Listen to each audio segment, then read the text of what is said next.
Basis पे। तो कोई मतलब सिंपल शब्दों में बता पाए क्या है क्रिएटिविटी?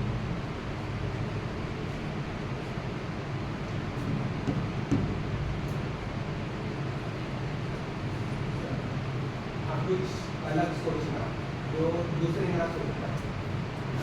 ये 3D पिक्चर देख रहे हैं ना, वो सीन देख रहे हैं जब वो फर्स्ट टाइम क्लास में जाता है।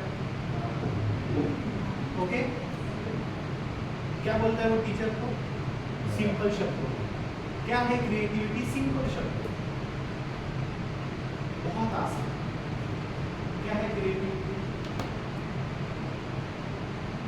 कोई भी काम को इजी कर, और रूट वर्ड क्या है? रूट वर्ड समझते हैं ना सब लोग? What is the root word? Create. क्या है रूट वर्ड? क्रिएट। मतलब हम जो डेली बेसिस पे कुछ भी क्रिएट कर रहे हैं, क्या क्या क्रिएट कर रहे हैं?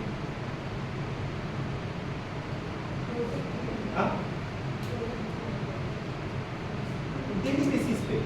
अभी ये ऑफिस छोड़ दीजिए, थोड़ी देर के लिए अपने ऑफिस को दिमाग से बाहर, ठीक है? हम डेली बेसिस पे क्या क्रिएट कर रहे हैं? आप लाइफ की बात कीजिए, थिंकिंग, थॉट, और ऑफिस को अपने दिमाग से बाहर निकालिए, सब जाने दीजिए, अपनी जिंदगी के बारे में सोचिए। आप अपनी जिंदगी में क्या क्रिएट कर रहे हैं?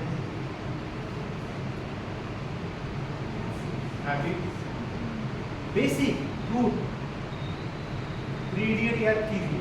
हाँ, क्या क्रिएट करना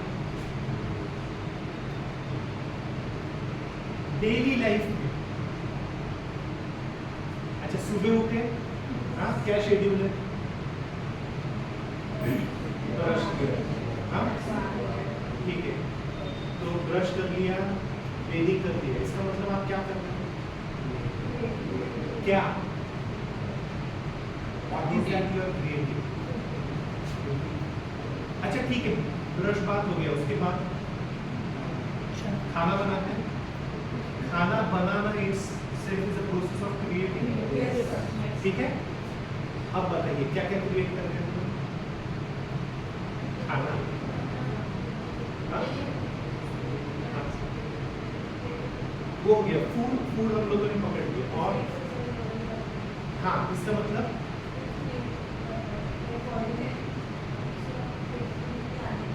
एग्जैक्टली, यस। तो हम लोग स्टैमिना क्रिएट कर रहे हैं। Okay, what's next? आप आईने में कभी घुमा लो, इसका मतलब क्या कर रहे हो? एक स्टाइल क्रिएट कर रहे हो। यहाँ जितने लोग बैठे हैं सबका अपना स्टाइल है, ठीक है? तो आप क्या क्रिएट कर रहे हो? स्टाइल क्रिएट कर रहे हो। और आप मेरी बात समझे? Creativity is in our lifestyle. Creativity हमारे डेली लाइफ में ऑलरेडी है। अब इसको थोड़ा सा एक्सप्लोर करें। सब लोग अपनी अपनी जगह पे खड़े हो रहे हैं, ठीक है? कितने लोग हैं? 6, 7, 15 लोग, ठीक है? अब आपको क्या करना है? एक दूसरे को आप सुबह मिलते हैं, हेलो करते हैं, कैसे करते हैं? अब जो रोज शब्द यूज होते हैं उसको छोड़ के किसी भी और तरीके से आपको एक दूसरे से मिलना है, ठीक है? और विद इन 1 मिनट जो मैक्सिमम लोगों से मिलेगा उसको हम विनर समझेंगे, ठीक है? लेकिन वो तरीका नहीं होना चाहिए जिस तरीके से हम रेगुलरली किसी से मिलते हैं। मतलब क्या? हैंडशेक, ये नहीं होना चाहिए। इसके अलावा आपको अपना एक तरीका बनाना है और वो तरीका यूनिक होना चाहिए। अगर आपका तरीका किसी से मैच हो गया तो हम वो तरीका काउंट नहीं करेंगे, ठीक है? जिसका यूनिक तरीका होगा और जो मैक्सिमम लोगों से मिलके ग्रीट करेगा, 1 to 1 करना है, तो उसको विनर समझेंगे। आपका समय शुरू होता है अब।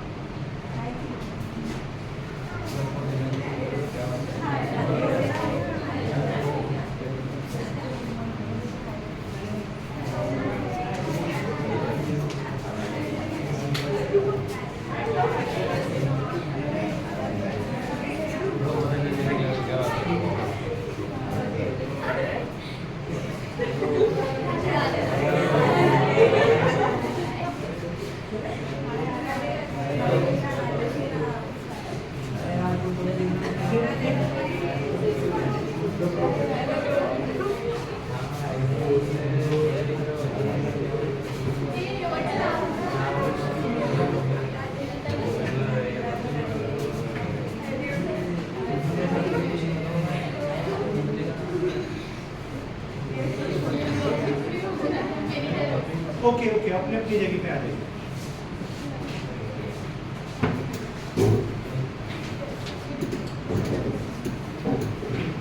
आप बताइए किसका तरीका यूनिक करते हैं? ओके, एंड उन्होंने बहुत सारे लोगों से वो हैंडशेक भी किया ऐसा वाला। और किसका यूनिक था? कुछ लोग क्या कर रहे थे कि आपने एक तरीका इजाद किया लेकिन आप उसको रिपीट नहीं कर रहे। मैंने देखा कि किसी ने ऐसे करके वो हैंडशेक किया बट रिपीट नहीं किया, किसी ने ये करके ऐसा ऐसा वो सब किया लेकिन रिपीट नहीं किया। आपने किया था right? Then I saw somebody कि यो ब्रो क्या था वो, who was doing it? हाँ, who was doing it? अच्छा, आप कौन कर रहा था वो यो ऐसा करके राइट, बट रिपीट नहीं हो रहा था। तो पॉइंट क्या हुआ कि वो स्टेटमेंट बनते बनते रह गए। आप एक दूसरे से अलग अलग तरीके से मिले लेकिन वो आपका स्टेटमेंट बना नहीं, तो वो स्टेटमेंट बनते बनते रह गए। अब इन्होंने क्या किया, तो इस तरीके से बहुत सारे लोगों से मिले तो वो स्टेटमेंट बन गई, याद रहेगी। अच्छा, ये स्टाइल अलग राइट, तालियां। अच्छा, आप सभी के पास A4 पेपर है ना? तो सब लोग आँख बंद कर लीजिए, मैं एक टास्क आपको देने वाला हूँ। सबके पास पेन पेपर है ना? आप अपना पेन पेपर रखिए, आँख बंद कीजिए, ठीक है? मैं एक टास्क दूंगा और वो टास्क आपको 10 सेकेंड्स में पूरा करना है, ठीक है? आँख बंद कीजिए, अभी आँख बंद कर लीजिए। जब मैं बोलूँगा उसके बाद आपको आँख खोलनी है और वो टास्क आपको 10 सेकेंड्स में करना है। कितना? 10 सेकेंड टाइम, ठीक है? आँख बंद रखिए, जब मैं बोलूँगा मैं आपको टास्क बताऊंगा, जब आपकी आँख बंद रहेगी। जैसे ही मैं बोलूँगा आपका समय शुरू होता है अब, तब आपको आँख खोलना है और वो टास्क पेपर पे शुरू करना है। ओके,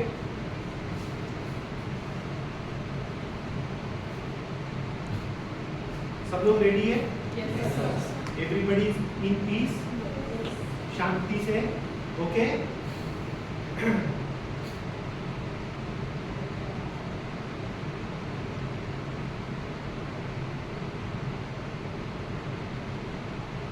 आप सब में से हर किसी का गांव से कनेक्शन है? ओके, हर किसी ने अपनी जिंदगी में कभी ना कभी गांव देखा है, आप अपने गांव में गए हैं राइट? ओके, आपका टास्क है, आपको एक घर ड्रॉ करना है। आपका समय शुरू होता है अब।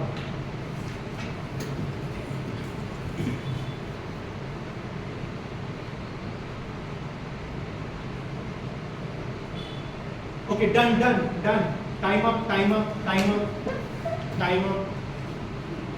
आप सब अपनी शीट सामने की तरफ दिखाइए, सब लोग शीट अपनी सामने की तरफ दिखाइए। ओके,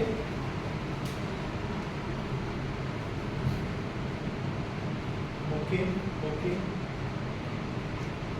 आप इसके आगे क्या ड्रॉ करेंगे?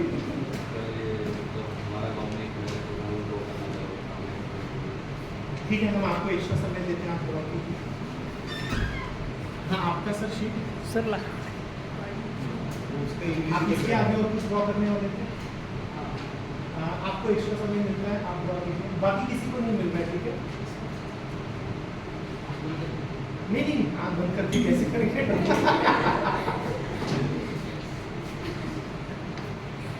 मैं आप पनिशमेंट लेके थोड़ी आया हूँ।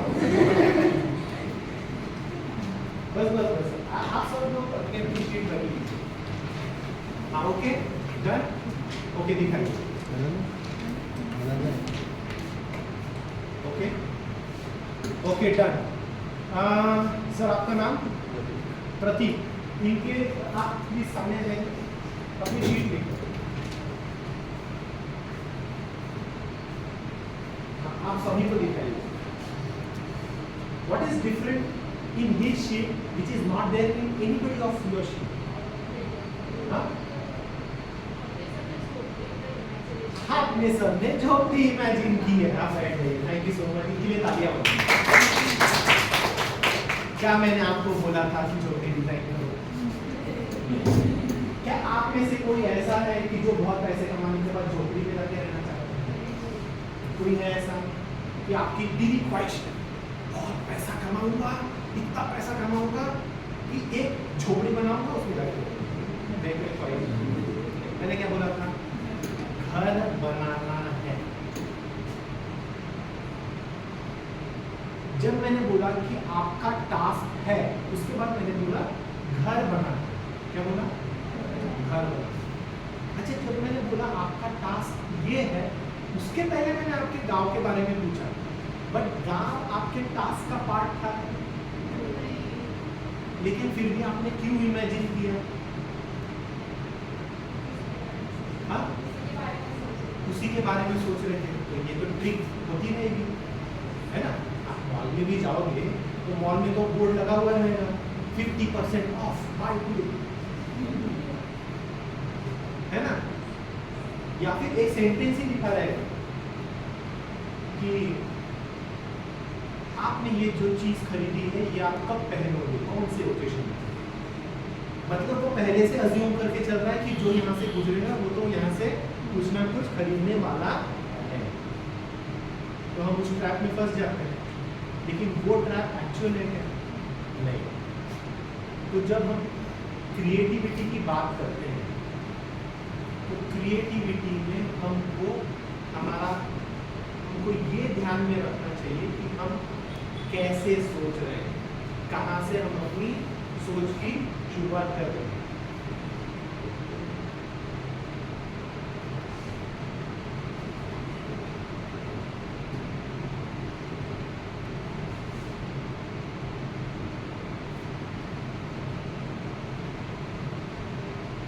इंक्यूबेशन प्रोसेस, ये टर्म आईटी वालों को बहुत पता है। इंक्यूबेशन, जहाँ कहीं पे भी हम नया बिजनेस की बात करते हैं या फिर एंटरप्रेन्योर्स की बात करते हैं, तो ये आ जाता है कि इंक्यूबेशन सेंटर है, तो नर्चर किया जाता है ये।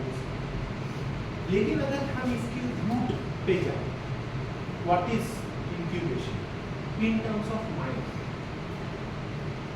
ठीक है, माइंड का इंक्यूबेशन क्या है? जो मैंने आपको अभी एक्सरसाइज कराई वो क्या थी? हमारे पास एक कॉन्शियस माइंड और एक सबकॉन्शियस। ठीक है, जो हमारा कॉन्शियस माइंड है वो हमको बताता है कि ये लॉजिकल है, यही करो, ऐसा मत करो, ऐसा करने से गलत हो जाएगा। कोई बोलेगा कि अच्छा तुमने ऐसा क्यों कर दिया, रीजनिंग है। और दूसरा है सबकॉन्शियस माइंड। सबकॉन्शियस माइंड के पास बहुत पावर है। आप जो इमोशन दिखाते हो, ठीक है, अभी थोड़ी देर पहले मैंने बोला कि आपको झोपड़ी चाहिए, कई सारे लोग हंसे, तो क्या पहले आपने सोचा अच्छा अतुल सर जोक मारेंगे, उसके बाद अतुल सर जोक मारेंगे 11:52 पे, 11:52 30 मिली सेकेंड्स पे मैं हंसूंगी और वो स्माइल मेरी खत्म होगी 11:50 मिली सेकेंड। आपने ऐसा सोचा? तो ये जो आपकी स्माइल निकली है, ये आपने कैसे डिसाइड किया कि मुझे अभी हंसना है? सबकॉन्शियस माइंड में कोई इमोशन आपके आते हैं, ठीक है, कोई लड़का छेड़ दिया आपको रास्ते में, ठीक है, गुस्सा आया, गुस्सा प्लांट होता है, ट्रिगर हो गया, आ गया सबकॉन्शियस। अच्छा, आप बाइक चलाते हैं, ठीक है, अचानक से कोई सामने आ गया, ब्रेक मारने के लिए आप पहले कैलकुलेशन करते हो कि कितना डिस्टेंस है, अच्छा इतने डिस्टेंस में तो यहाँ से ब्रेक करूँगा, मेरे टायर का फ्रिक्शनल फोर्स वहाँ तक जाके नहीं रुकूंगा तो नहीं रुकूंगा, कैलकुलेशन करते हो? नहीं, क्या करते हो? सडन ब्रेक दबाते हो, ठीक है। तो ये कौन कर रहा है? हमारा कॉन्शियस माइंड कर रहा है। कॉन्शियस माइंड करता तो कैलकुलेशन करता, सबकॉन्शियस माइंड उसके ऊपर डायरेक्ट एक्ट कर रहा है। तो जब हम लोग किसी भी क्रिएटिविटी के बारे में सोचते हैं, ठीक है, तो वो क्रिएटिविटी का दो लेवल होता है। एक होता है शैलो लेवल, ठीक है, नदी बहती है तो नदी में पानी जो है वो ऊपर की सतह पे जो बहता है वो हो गया शैलो लेवल। और नदी में जो गहराई पे पानी बहता है वो हो गया आपका सबकॉन्शियस। कई बार हमको ऐसे देख के प्रतीत होता है कि जो नदी के सतह पे पानी बह रहा है, अरे कितना तेज है, क्यों? क्योंकि वो आवाज करता है, क्योंकि वो उछलता हुआ दिखता है, हमको लगता है कि क्या रूप देखूं है। लेकिन आप कभी किसी हाइड्रोलॉजी इंजीनियर से पूछो तो वो आपको बताएगा कि पानी का जो एक्चुअल स्ट्रेंथ होता है उसकी गहराई है। अगर उसको हाइड्रो इलेक्ट्रिक पावर जनरेट करना है और टरबाइन लगाना है तो वो शैलो वाटर में नहीं लगाता, वो कहाँ लगाता है? बीच वाटर, राइट। सबको ये चीज़ पता है। हमको जो इंक्यूबेशन प्रोसेस है, क्रिएटिविटी का इंक्यूबेशन प्रोसेस हमारे माइंड में चलता है और ये हमको डेली बेसिस पे कंटिन्यू करना चाहिए। जो मेरी सबसे पहली स्लाइड थी जिसमें मेरा नाम लिखा हुआ था, उसमें क्या लिखा था बहुत पहले? उसके बाद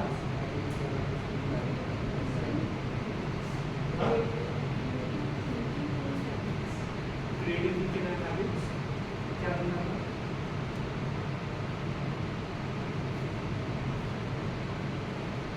Go back to that.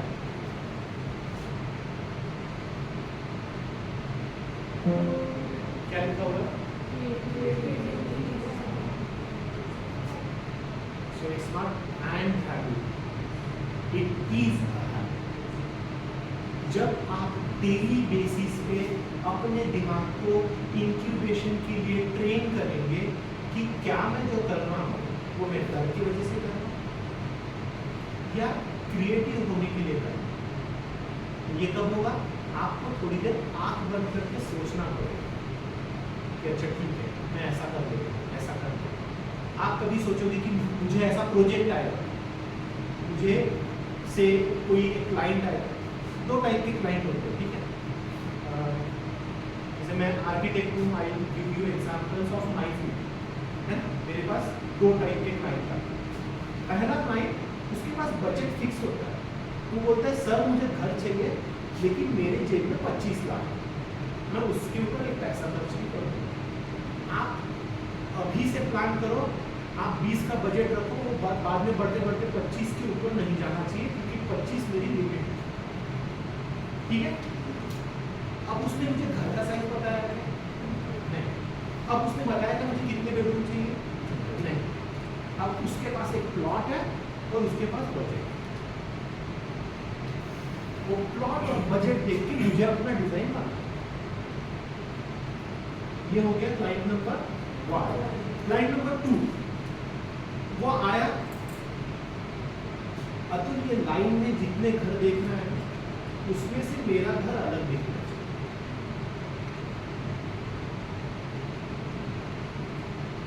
कितना स्पेसिफिक है? ये घरों की लाइन आप देख रहे हो, इस घर में ये मेरा खाली प्लॉट है, मेरा घर यहाँ बनेगा और वो इन सबसे अलग दिखना चाहिए। अब ये बजट की बात कर रहे हैं, अब ये क्रिएटिव थिंकिंग की बात कर रहे हैं, ठीक है। अब क्रिएटिविटी मुझे कॉलेज में पढ़ाई हुई है, ठीक है। अब मुझे वो घर अलग दिखाने के लिए जब मैं डिजाइन करने बैठूंगा, ठीक है, अब मैं डेली बेसिस पे ऐसा प्रोजेक्ट कर रहा था क्या? नहीं कर रहा था। अब यू जस्ट अज्यूम कि मैं डेली बेसिस पे ऐसा प्रोजेक्ट नहीं कर रहा हूँ, ऑल ऑफ अ सडन मुझे ऐसा काम आया, अब मैं वो डिजाइन कर पाऊंगा? अच्छा, कितने लोगों को लगता है मैं डिजाइन कर पाऊंगा क्योंकि मुझे सिखाया गया? चलो हाँ, कॉलेज में तो सिखाया गया ना, मेरा 5 साल का डिग्री कोर्स, राइट। 5 साल के डिग्री कोर्स में हमको सिखाया गया है कि क्रिएटिव कैसे सोचते हैं, क्रिएटिव कैसे बनाते हैं, क्या क्या करना चाहिए, ओके। तो यहाँ पे मैक्सिमम लोगों को लगता है कि हमको सिखाया गया है, अब मुझे प्रोजेक्ट मिला है तो शायद मुझे करते आना चाहिए, बराबर, क्योंकि मैं फर्स्ट टाइम कर रहा हूँ, I am not doing it on a regular basis. तो मैं अज्यूम करता हूँ कि जिन्होंने हाथ खड़े नहीं किए उनका आंसर ना। I will support those people जिन्होंने सेम किया। क्यों? क्योंकि जब मैं वो घर डिजाइन करने जाता हूँ, राइट, जब पैसे का लिमिट नहीं है और किसी को बहुत एक्सक्लूसिव चीज चाहिए, एक्सक्लूसिव चीज मतलब which does not exist, और मैं अगर डेली बेसिस पे वो नहीं सोच रहा तो रिजल्ट क्या होता है जो आपने पेपर पे ड्रॉ किया। अगर मैं डेली बेसिस पे वो नहीं सोच रहा हूं तो रिजल्ट क्या होगा जो आपने छोड़ दिया। तो मुझे क्या है, अगर मुझे क्रिएटिव रहना है तो मुझे कॉलेज लाइफ से निकलने के बाद जॉब में आने से मुझे प्रोजेक्ट मिले या ना मिले, मैं पेड करूं या फ्री करूं, लेकिन मुझे डेली बेसिस पे क्रिएटिवली ये सोचना है कि अगर मुझे एक्सपेंसिव प्रोजेक्ट मिलता है तो मैं उसमें ऐसा ऐसा ऐसा करूं।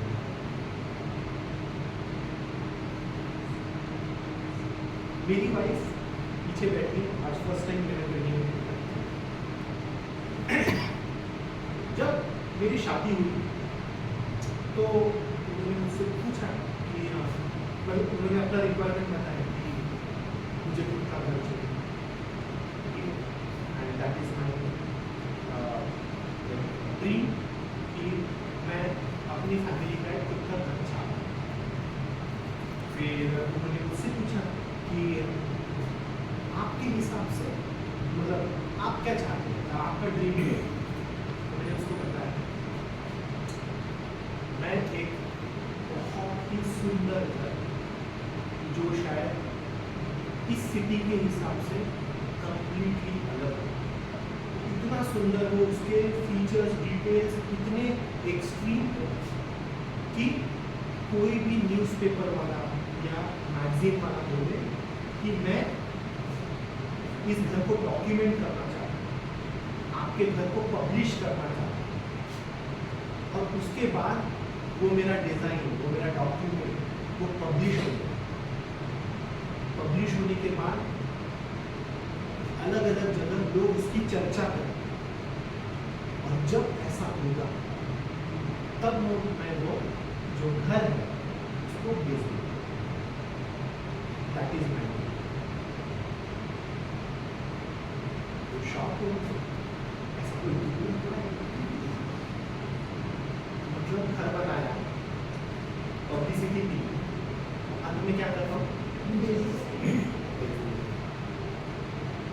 अब मैंने अपने दिमाग में क्लियर रखा है जो मुझे बेचना है, जो चीज़ एग्जिस्ट नहीं करती, लेकिन मैं डेली बेसिस पे क्रिएटिविटी को उसको संजोते रहता हूँ कि जब कभी अगर मुझे अब ऐसा घर बनाने का चांस ना भी मिले, लेकिन अगर मुझे ऐसा क्लाइंट मिल जाए जिसने जो बोल दे मुझे कि सर मेरे पास पैसे की कोई कमी नहीं है, आप बनाओ जो बनाओ, मैं क्या बनाऊंगा, वो चीज़ बनाऊंगा जो मैं सपने में देखा।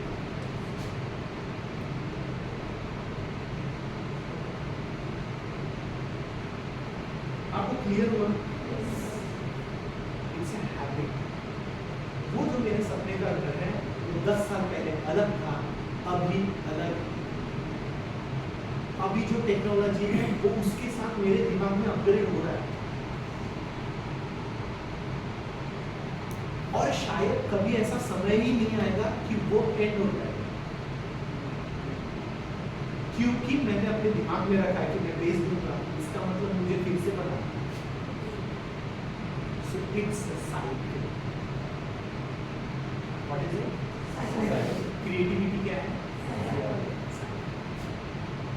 आप क्रिएटिविटी एक बार करके छोड़ नहीं सकते, you have to do it in a cycle.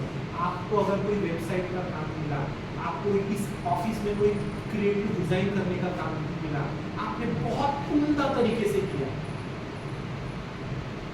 इतना सुंदर किया कि 10 लोगों ने आपकी तारीफ कर दी, इसका मतलब आपको वहां रुकना है क्या? नहीं, इट्स अ साइकिल। आपको रिपीट प्रोसेस फिर से करना है ताकि अगली बार आपको फिर एप्रिसिएशन मिले। ओके, तो इसीलिए मैंने इसको कहा है habit, and I practice that habit, इसीलिए मैं आपको बता रहा हूं।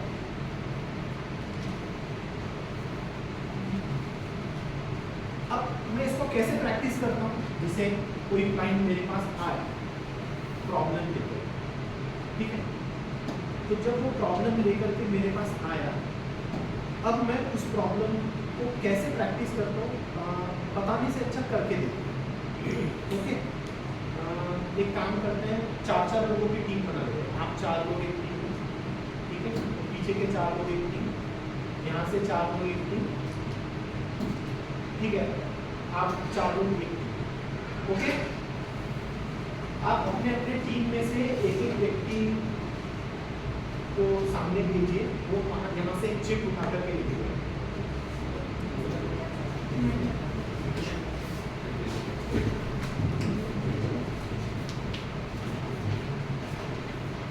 अभी चिट खोलना नहीं है, ठीक है?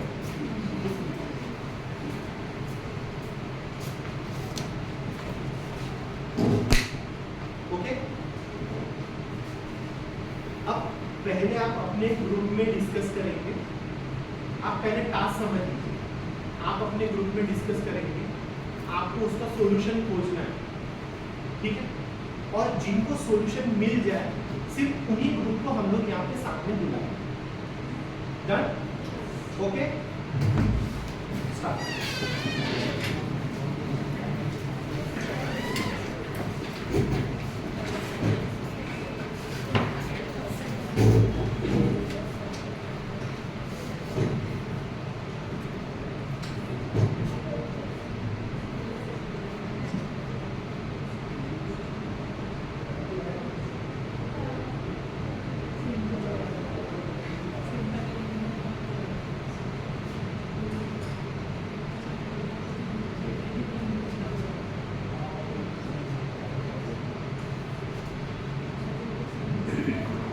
जिनको सॉल्यूशन मिले वो हाथ ऊपर करके मुझे बता दीजिए कि आपको सॉल्यूशन मिल गया।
एक ग्रुप को सॉल्यूशन मिल चुका है।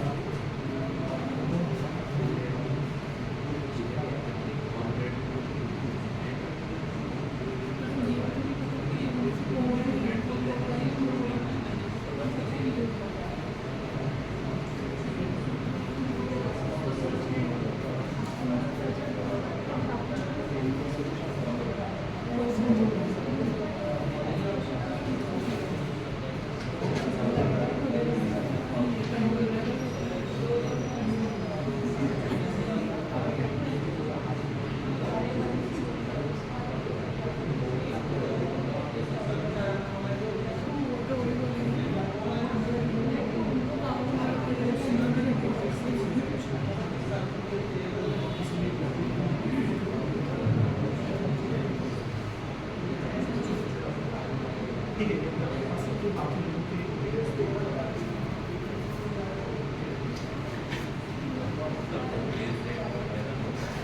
मिला solution?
आपको इसको सॉल्व करना है, आपको आंसर ही नहीं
इनका सॉल्व हो गया, आप इनकी हेल्प ले सकते हैं।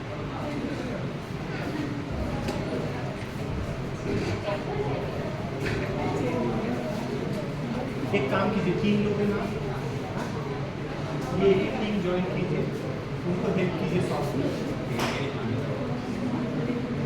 इनकी छोड़ दीजिए।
आपका भी डन? चलिए ठीक है, अभी ये सबको सोल्यूशन मिल गया, ठीक है, आपको मिल गया, बाकी सबको मिला है। ठीक है, तो एक एक हम लोग सामने बुलाएंगे और आपको आपके सोल्यूशन रिडल पढ़ना है, ठीक है। अगर किसी और को कोई भी ठीक हुआ तो ठीक, नहीं तो फिर आप ही जवाब बताएंगे, ओके। आइए, जो पहला 3 लोगों का ग्रुप है, आप अपने अपने ग्रुप में आइए।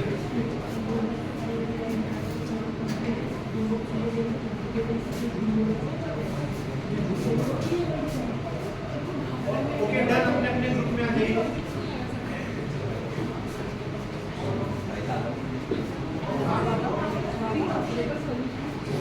Okay, will listen to them.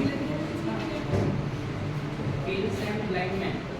A blind man is stranded alone on the deserted island. He has 2 blue pills and 2 red pills, and he must take exactly 1 red pill and 1 blue pill to survive. Taking anything else will result in his death.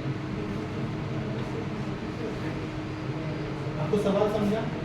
उसके पास 2 blue pin है, 2 red pin है, उसको 1 blue pin और 1 red pin खाना है, नहीं खाया तो मर जाएगा। क्या सोल्यूशन होगा सर? सारे इसमें से वो आगे आगे आगे छोड़ के आगे बढ़िया, इसके लिए तालियां हो। ठीक है, हाँ, नेक्स्ट ग्रुप इनको सोल्यूशन मिल गया।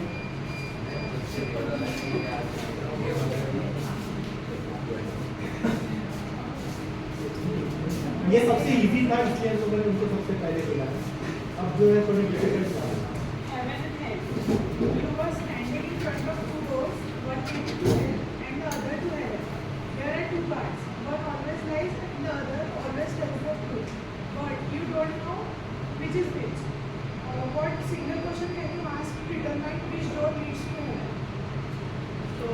क्वेश्चन सिंपल है, ठीक है। एक दरवाजा नॉर्थ में जा रहा है, एक साउथ में जा रहा है, दोनों के बाहर गार्ड खड़े हैं, ठीक है। दोनों में से एक गार्ड सच बोलता है, एक गार्ड झूठ बोलता है। कौन सा सच बोलता है, कौन सा झूठ बोलता है, आपको नहीं पता, ठीक है। अब आपको एक ही सवाल पूछना है और वो सवाल पूछने के बाद आपको अपना स्वर्ग का दरवाजा चुनना है। तो वो एक सिंगल सवाल क्या पूछोगे आप? मैं मेरा रहता मैं क्लासरूम से जोड़ के जाना पसंद करता हूँ। वो मेरा ही होगा। दूसरा अगर वो झूठ बोल रहा है, उसको भी तो पता होगा। लेकिन आपको ये थोड़ी पता है कि उनमें से किसको स्वर्ग जाना है, किसको नहीं जाना है। और ये भी नहीं पता कि कौन सच बोल रहा है, कौन झूठ बोल रहा है। रुको रुको, और किसी को सूचना है?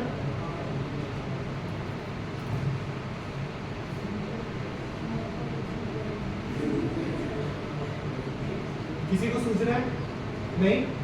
Okay, answer. मैं उनको दो शेप दूंगा, वो खा लेंगे, उसके बाद बोलूँगा जो झूठ बोला है वो मर जाएगा, जिसने झूठ बोला है वो मर जाएगा। हाँ, वो जो झूठ बोलेगा वो बोलेगा कि मुझे नहीं मरना है, तो मैं बोलूँगा अगर जो झूठ नहीं बोलेगा यानी जिसको बचना है उसके लिए मेरे पास सोल्यूशन है, वो ऑलरेडी बता देगा कि कौन झूठ बोल रहा है। ठीक है। अब इसमें आपने कितने सवाल पूछे? पहला सवाल पूछा कि जो झूठ बोलेगा वो मर जाएगा, ठीक है। मतलब आपको जो दरवाजा चुनना है वो आपका दूसरा सवाल हो गया ना।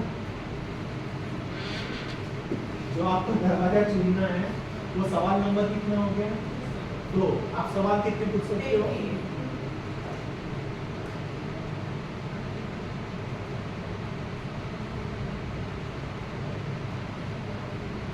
क्वेश्चन समझा सबको? सवाल कितने पूछ सकते हैं? एक। एक ही सवाल में जवाब चाहिए। सर उनको बोल सकते हैं ना कि स्वर क्या लगता है, दो गार्ड में खड़े हैं, हाँ। तो दोनों में से क्वेश्चन करेंगे कि आपको किसी एक को सवाल पूछना है, क्वेश्चन एक ही पूछना है, पूछो। किसी को भी पूछ सकते हैं कि स्वर का रास्ता कौन सा है, तो अगर वो सच बोलेगा तो उसे आइडेंटिफाई करने के लिए सच बोल रहा है। नहीं पता ना कि कंडीशन दोनों पता ही नहीं है ना कि कौन सच बोल रहा है, कौन झूठ बोल रहा है, वो सवाल भी एक ही पूछ सकते हैं। आप इंटरव्यू लेने नहीं गए हो वहाँ पे, आप समझे ना? आप इंटरव्यू लेने नहीं गए, वहाँ पे दो गार्ड है, सवाल एक पूछना है। सही दरवाजा कैसे पता चलेगा? एक और आंसर हाँ, दोनों से एक से पूछेंगे ये दरवाजा हेवन से जा रहा है कि नहीं। हाँ, तो वो सही वाला बोलेगा नहीं जा रहा है, तो दूसरा है वो हमेशा झूठ ही बोलेगा, वो बोलेगा नहीं जा रहा है। लेकिन दूसरे से तुम सवाल कैसे पूछ सकते हो? तुमको सवाल एक पूछना है ना। वो नहीं जा रहा है। तो तुम दो गार्ड कैसे पूछोगे? तुम दो गार्ड खड़े होगा, ठीक है। ये और मैं, हम दोनों गार्ड हैं, ठीक है। आप एक सवाल पूछ सकते हो, पूछो, किसको पूछो? आप एक ही सवाल पूछोगे ना, इसको पूछोगे, मुझे पूछोगे। ये दरवाजा हेवन से जा रहा है। ये दूसरा सवाल हो गया ना।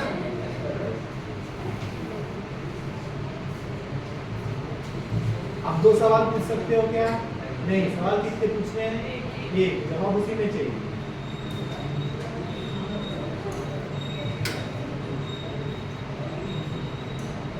बोल सकते हैं कि स्वर से जाना है। You are pretty close.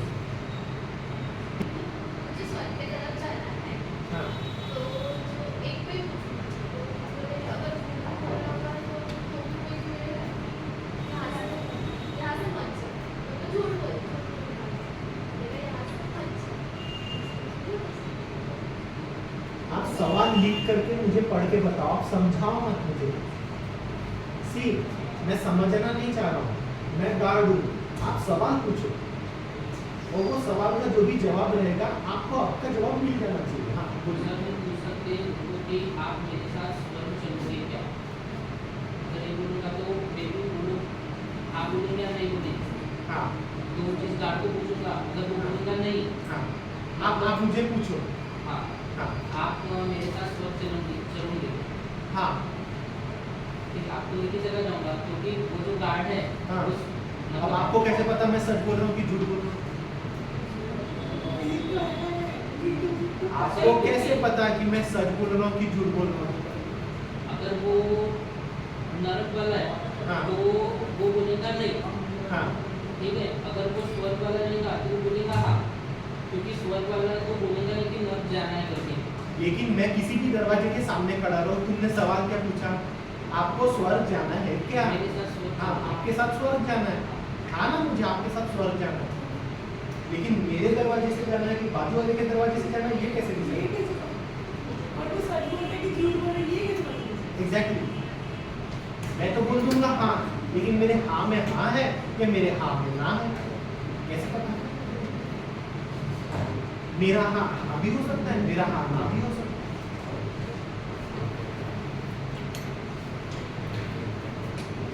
Amitabh Bachchan वाला नहीं है ना, नो का मतलब नो, वैसा कभी नहीं यहाँ पे। यहाँ पे तो कंफ्यूजन है ना।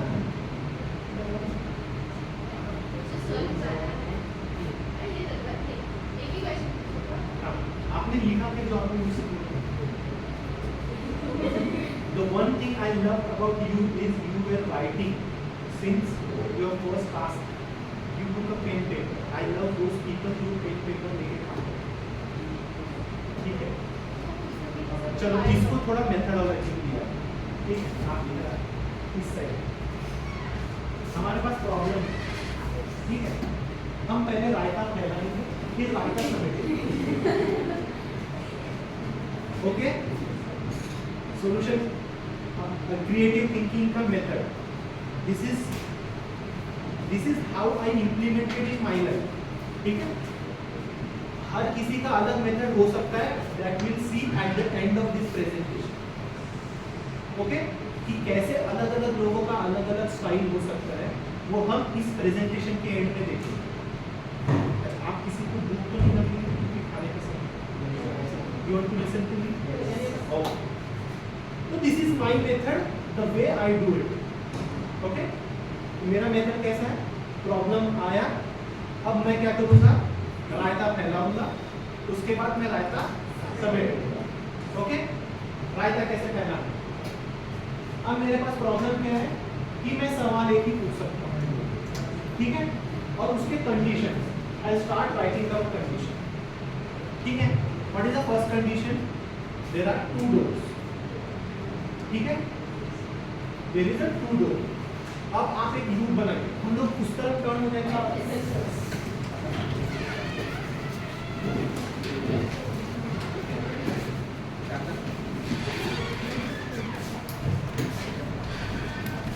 अभी देखिए हमारे पास पहला क्या है? We have two doors. अब ये दो दरवाजे हैं और ये दो आदमी हैं, ठीक है? और मुझे, अच्छा ये स्वर्ग है, ये नरक। अब मैं कंसिडर कर लेता हूं कि मुझे स्वर्ग ही जाना है, मैं, ठीक है? किसी किसी की इच्छा ये भी हो सकती है कि मुझे नरक जाना है, ठीक है? तो हम उसकी इच्छा नहीं मारेंगे। अब मुझे स्वर्ग जाना है, अगर मुझे सवाल पूछना है तो पाथ क्या हो गया? ये मैं हूं। पाथ क्या हो गया? यहां से ये, ठीक है? टू डोर में पाथ क्या है? मैंने पूछा, जवाब मिला, मैं गया। सेकंड कंडीशन, दोनों में से एक व्यक्ति झूठ बोलता है। दोनों झूठ बोल रहे हैं क्या? दोनों सच बोल रहे हैं क्या? दोनों में से एक व्यक्ति झूठ बोलता है। ओके, अब उस कंडीशन में पाथ क्या होगा? अगर मैंने झूठे को पूछा यहां का रास्ता, तो वो बताएगा यहां का रास्ता। और अगर मैंने सच्चे को पूछा यहां का रास्ता, तो मुझे बताएगा यहां का रास्ता। आई बात समझ में? तो अब मेरे ये जो रास्ते हैं, एक ही सवाल में मेरे को दो रास्ते मिलते हैं, ठीक है? तो ये पाथ 2A और ये पाथ बी दोगे। Second condition. थर्ड कंडीशन क्या है? One question. थर्ड कंडीशन क्या है? One question. इसका मतलब मैं 2A to B कर सकता हूं क्या? नहीं, I will have only one option. और कोई कंडीशन है क्या? इसका टेबल पे का क्वेश्चन। हाँ, और कोई कंडीशन है उसमें? क्या क्या कंडीशन है? देयर आर टू डोर, स्वर्ग और नरक है, ठीक है, और दो गार्ड है, एक सवाल पूछो। ओके, ठीक। So we have these many conditions. अब मुझे डिसाइड करना है कि पाथ। अब मैं जो पाथ डिसाइड कर रहा हूं, मैं अब तक दिमाग में सीधी सीधी जो सोच है, लीनियर थिंकिंग जिसको कहते हैं, लीनियर थिंकिंग में मैं क्या सोच रहा हूं? सीधा सोच। मैंने पूछा, उसने बता दिया। लेकिन हम अपनी जिंदगी में लैटरल थिंकिंग भी सोचते हैं। लैटरल थिंकिंग मतलब घुमा के, राइट? कई बार लड़की पटानी है, सबसे पहले उसके दोस्त से दोस्ती करो। ये क्या हो गया? Lateral thinking. अब डायरेक्ट मेरी हिम्मत है क्या बोलने की? डायरेक्ट हिम्मत नहीं है। जिसकी हिम्मत है वो डायरेक्ट बोल रहा है, जिसकी हिम्मत नहीं वो क्या कर रहा है? घुमा के जा रहा है। अब इसमें क्या हम वो मेथड यूज करके देख सकते हैं? यस, मैं इसको ऐसा सवाल पूछूंगा जो इसके बारे में होगा और वो इसके बारे में जवाब देगा। ठीक है? अब इसको घुमा के देखते हैं कैसा। मैंने सवाल पूछा कि अगर तुम्हें स्वर्ग जाना होता तो तुम कौन, मतलब सॉरी, अगर तुम्हारे अपोजिट वाले गार्ड से मैं पूछूं कि तुम्हें स्वर्ग जाना होता तो तुम कौन सा दरवाजा लेते? अब ये लोग घुमा के पूछ रहा हूं, ठीक है? अब ये ट्रू है, ये फॉल्स है, ऐसा ही कंसीडर किया ना आपने? हाँ, ठीक है, ये ट्रू है, ये फॉल्स है। अज्यूम करो, ये रोल इंटरचेंज करके भी वो सवाल पूछ के देख सकते हैं। अब मैं उसको पूछ रहा हूं, अगर तुम्हारे दोस्त को स्वर्ग जाना होता तो वो कौन सा दरवाजा चुनता? अब ये क्या मुझे बोलेगा? अगर इसके दोस्त को, ये झूठा है, स्वर्ग जाना होता तो भी ये दरवाजा चुनता।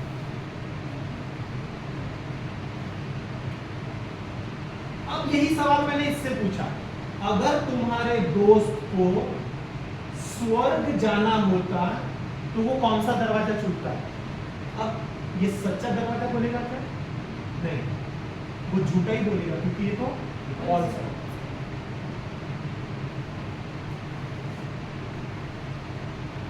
सवाल किसी से भी पूछो, वो जवाब वही देंगे जो हमारे एक ही तरफ है, झूठ।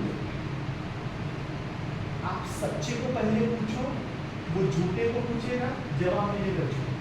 आप झूठे को पूछो, फिर वो सच्चे की तरफ जाएगा, अल्टीमेटली जवाब होगा झूठ। तो मुझे क्या पूछना है? सवाल पूछना है। मुझे पता है कि जवाब झूठ मिलने वाला है और मैं उसका अपोजिट दरवाजा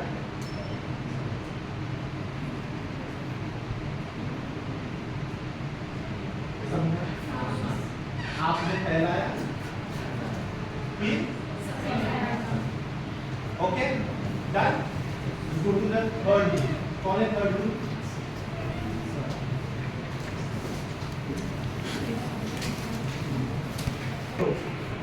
You have two ropes. Each rope runs exactly 1 hour, but they don't run evenly.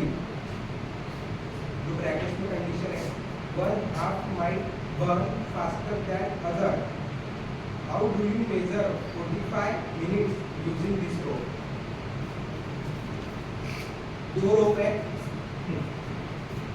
जो each rope है उसको 1 घंटा लग रहा है जलने में, but दोनों एक साथ नहीं जल रही है।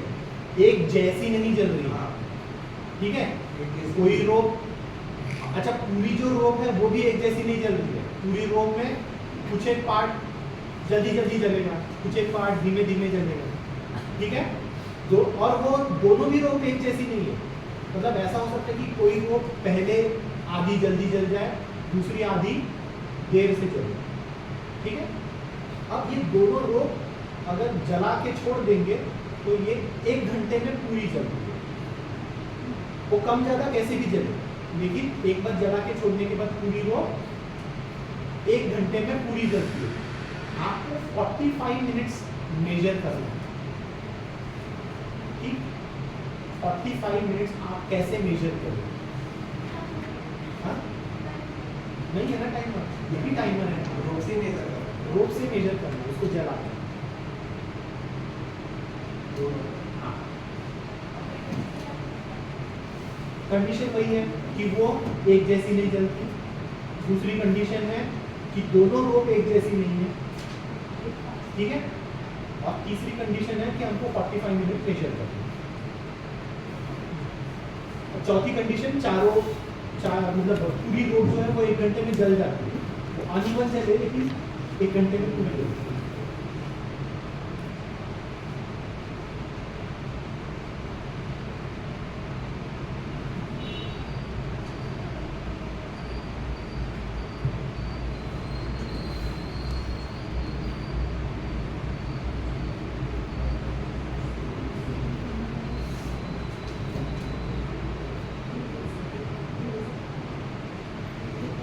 हाँ, हमको 45 मिनट मेजर करना है वो रोप जला के।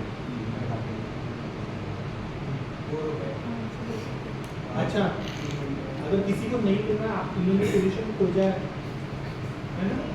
सर एग्जैक्टली मिला। हाँ ठीक है, जो भी सोल्यूशन मिला है ये अपना सोल्यूशन बताएंगे। चलिए बताइए।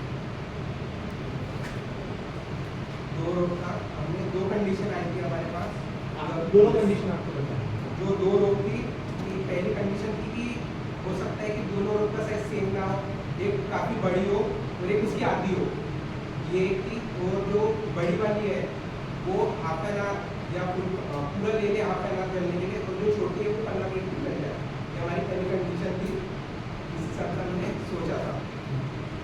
और एक और सेकंड था कि रोप जो थी ऐसा कहीं मेंशन भी नहीं था कि वह कट करे, या वो एक हमने कंडीशन रखी थी हमारे पास। तो सोल्यूशन कुछ निकला नहीं, इसका कोई टारगेट्स पे नहीं जरूरत है। ओके, नहीं निकला, आप बैठ जाइए। हाँ, किसी को कोई कंडीशन समझ में आ रही है?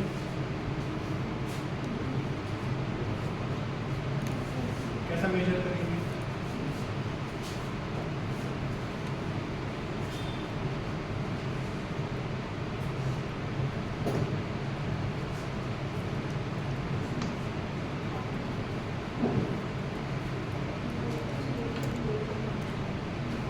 अभी जो मैंने मेथड आपको बताई वो मेथड से आप सोचने की कोशिश कीजिए। कंडीशंस है, आप अपनी थिंकिंग को विविड लेके जाइए कि क्या क्या हो सकता है।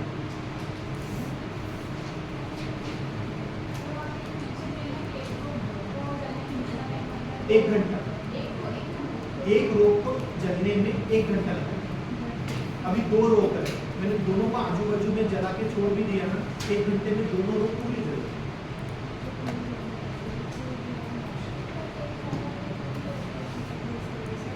एक हमेशा से ही जल्दी चल जाए।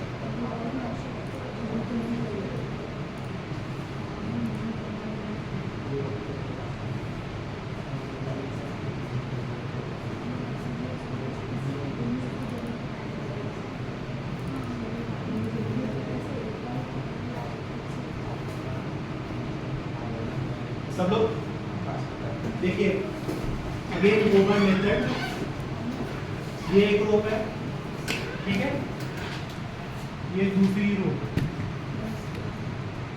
अब ये छोटी है ये बड़ी है। साइज इसमें मैटर नहीं कर रहा है। कहीं साइज मेंशन है क्या? नहीं। कंडीशन क्या है?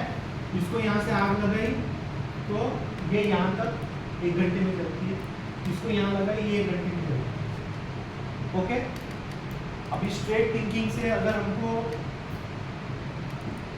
गिनना है 1 घंटा तो हमारे लिए बहुत आसान है, लेकिन हमको क्या बोला है उन्होंने 45 मिनट। ठीक है, अब इन्होंने कंडीशन दी है कि एक तरफ से जलाया दूसरी तरफ जाने में 1 घंटा लगता है। अगर मैंने दोनों तरफ आग लगा दी कितनी देर में जलेगी ये वो?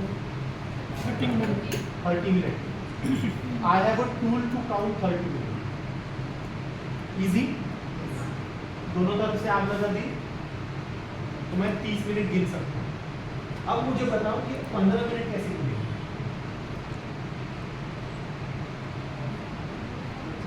दूसरी वाली को एक सेट से जलाएंगे, हाँ? सेकंड वाली को एक सेट से जलाएंगे। हाँ अगर 30 मिनट तक जो जल रही है, हाँ आधे घंटे में जल रही जो हाँ। उसका जो हाफ वाला भाग अगर पूरी जल गई वो उसका 15 मिनट ले लेगी।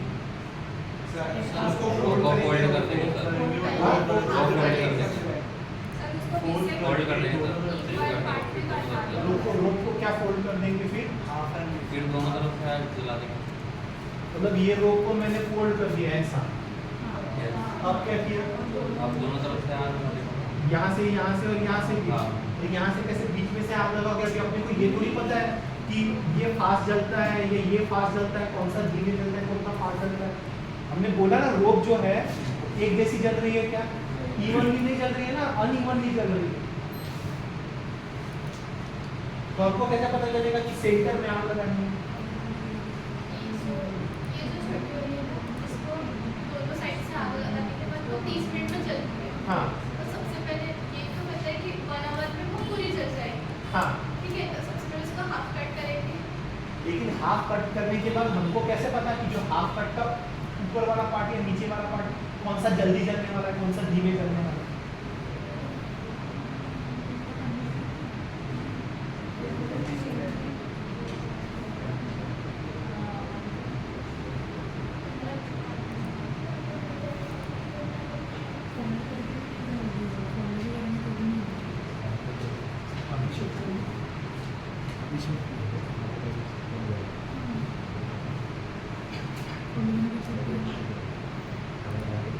आप में से एक व्यक्ति सॉल्यूशन बता रहा था, फिर उसको लोगों ने इंटरप्ट कर दिया, फिर वो बताना रुक गया।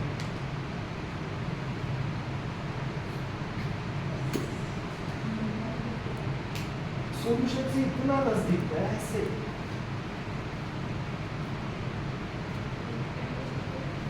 हाफ कट करना, ये तो पता है कि पूरी आपका खारिज हो चुका है, आप नहीं बता रहे, कोई और बता रहा है। हाँ, कैसे? पार्ट कैसे काउंट करते हैं? हाँ? कौन सा पहले कब चलेगा, मतलब कम टाइम में कौन चलेगा? देखिए एक चीज ध्यान में रखिए, वो रोप को अगर हम कहीं से भी काट देंगे, हमको नहीं पता है कि वो कौन सा जल्दी जलेगा। अनइवन जल रहा है, इवन अगर जलता तो बात ही अलग थी। अनइवन जल रहा है, कम ज्यादा, कभी फास्ट जलेगा कभी स्लो जलेगा, कौन सा पार्ट फास्ट जलेगा कौन सा स्लो जलेगा नहीं पता। तो अगर हम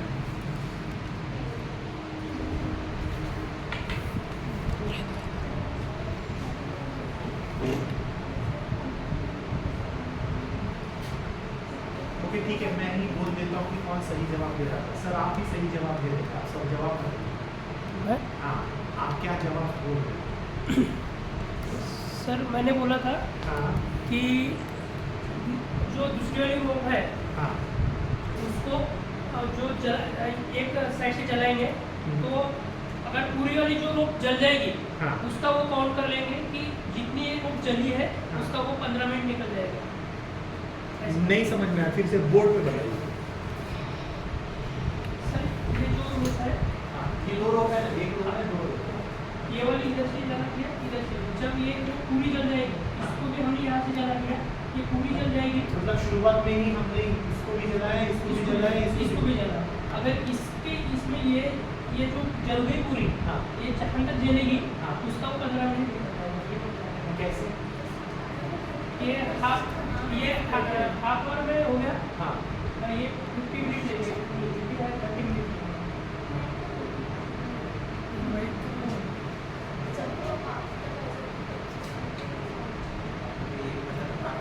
चलिए मैं ही बता देता हूँ। इसको इसको इधर से जलाया, इधर से जलाया, ये और इसको भी जला दिया। अब ये 30 मिनट में खत्म होगी। ये 30 मिनट में ये जहां कहीं भी पहुंचे, जहां कहीं भी इसकी आग पहुंचे, उसी समय मैंने इसको यहां से भी जला दिया।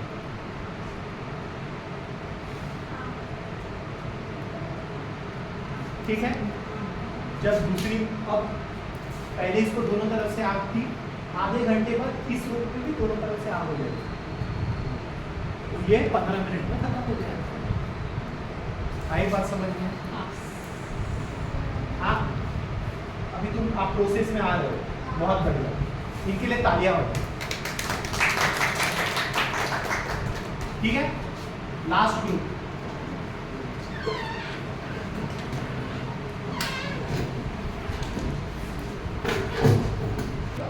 With the light at the terrace and 3 switches in the basement. It's late in the evening and you are tired. So you can only go from the terrace to basement to the terrace once. How do you figure out which switch controls the light bulb?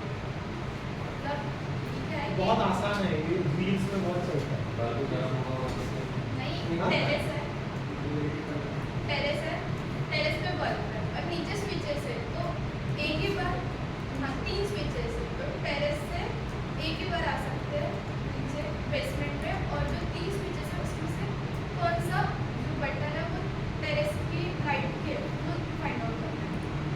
कौन सा और button अंधेरा किस है। Bulb का है ये पता करो। टीवी की है। तीनों बटन दबा हाँ? तीनों बटन दबा के एक ही बार में तीनों बटन दबा दीजिए। एक बार में तीनों बटन दबाने से ऊपर के 3 बल्ब में से कौन से बटन का बल्ब कौन सा है कैसे पता चलेगा? क्वेश्चन नहीं समझो, हाँ? क्वेश्चन नहीं समझो। क्वेश्चन देखिए, टेरेस के ऊपर ये टेरेस है, हाँ, सुनो। ठीक है, ये 3 बल्ब है, तो फिर ठीक है, ये टेरेस पे लगे हुए हैं, आप टेरेस पे खड़े हो, लेकिन इसके जो बटन है वो बेसमेंट में है, ठीक है। अब आपको बेसमेंट में जाना है और ऊपर आना है, ये आप एक ही बार कर सकते हैं, आप बार बार जाना आना नहीं कर सकते, ठीक है। आपको बेसमेंट में जाना है और आपको बटन ऑन करना है, और जब आप ऊपर आओगे तो आपको ये जवाब पता होना चाहिए कि 3 में से कौन से का बटन कौन सा।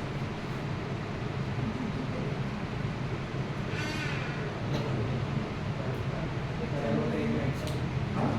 सर सबसे पहले तो पूरी लाइट बंद कर दीजिए। पूरी लाइट बंद ही है, अंधेरा है। हाँ, तो एक एक स्विच ऑन करके देखिए। कैसे? आप अकेले हो, आपके साथ में कोई पार्टनर नहीं है। जो नीचे की 3 स्विचेस है, हाँ, जैसे किसी एक स्विच अगर चालू करके और फिर 1 टाइम ऊपर जाना है, तो जो बल्ब है उसकी हीट से पता लग सकता है कि कौन सा बल्ब का कौन सा very bulb. Good, very good, yes. तो एक ही टाइम ऊपर नीचे जाना है, हाँ, तो जो 2 वाला जो मतलब दोनों से किसी एक बटन को चालू करके और उससे हीट से हम चेक कर सकते हैं कि कौन सा स्विच का एक का पता लगा तो फिर उससे आप सही जा रहे हो, बताओ। सर तीनों आइडेंटिफाई करना है ना कौन से, वो जैसे वो बोल रहे तो वो हम कुछ टाइम का गैप देके हाँ। स्विच को ऑन करेंगे तो उससे कैसा वो ज़्यादा हॉट गर्म रहेगा, फिर वो थोड़ा Heat के हीट और रहेगा, भी एक को ऑन नहीं करेंगे ठीक है, तो तो ठंडे रहेगा। एक को हम ऑन नहीं करेंगे तो ठंडा रहेगा, एक की गर्मी से हम पता करेंगे और एक बटन हम लोग चालू कर देंगे तो पता चलेगा, राइट? ओके, ठीक है, ये प्रोसेस क्लियर हुआ सभी को?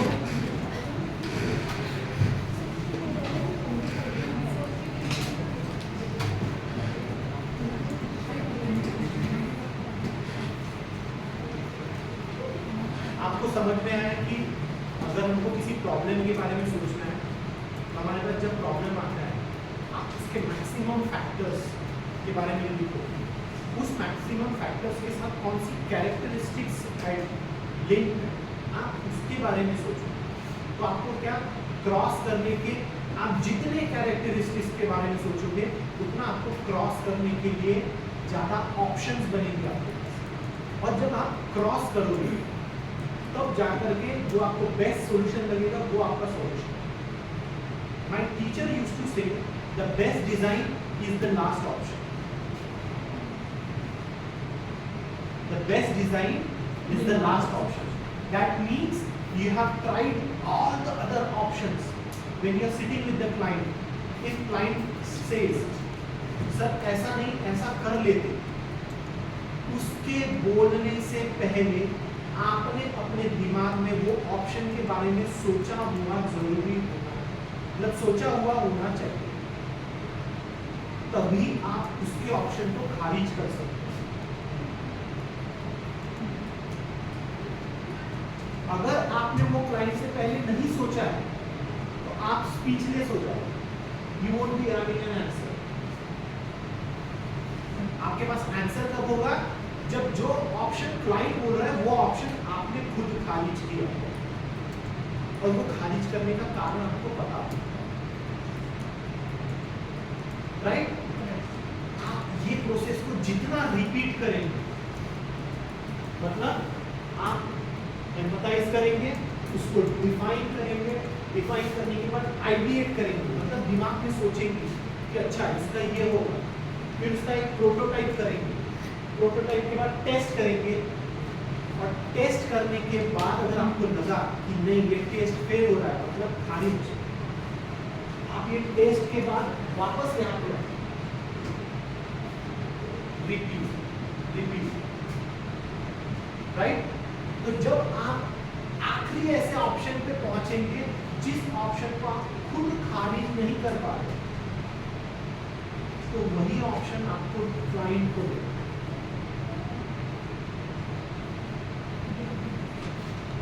राइट? अब उस समय में कभी क्लाइंट कोई सवाल पूछ ले और बोल दे कि ऐसा कर सकते, वैसा कर सकते, ये कर सकते, वो कर सकते, हर चीज के लिए आपके पास जवाब दे कि सर ये मैं क्यों नहीं करना चाहता, राइट?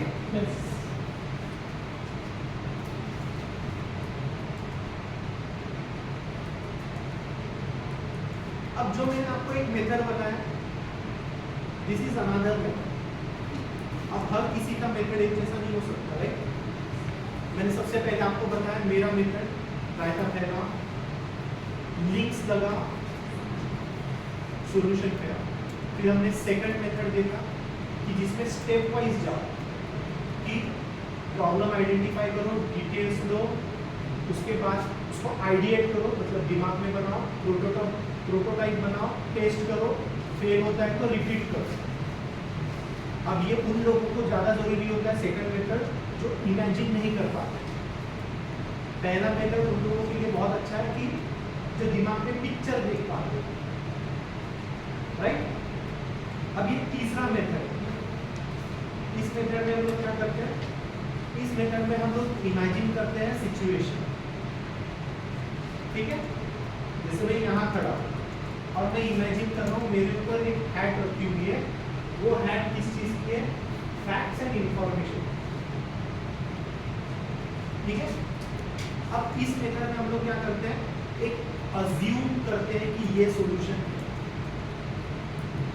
इस मेथड में हम लोग क्या करते हैं? सॉल्यूशन पहले ही अज्यूम कर देते हैं, ओके? अब सॉल्यूशन अज्यूम किया, अज्यूम करने के बाद मैंने अपना दिमाग के ऊपर एक हैट रखा जो मुझे बोलता है फैक्ट और इंफॉर्मेशन सही है क्या, तो मैं वो अजम्पशन को फैक्ट और इंफॉर्मेशन के बेसिस पे चेक करूँ। अगर मुझे ग्रीन दिखा है कि अच्छा ओके, मैं सेकंड हैट को अपने दिमाग पे रखूँ कि क्या ये जो इसका जो प्रोसेस है या मुझे जहाँ पे भी इम्प्लीमेंट करना है प्लानिंग और प्रोसेस पे वो सही जाएगा, राइट?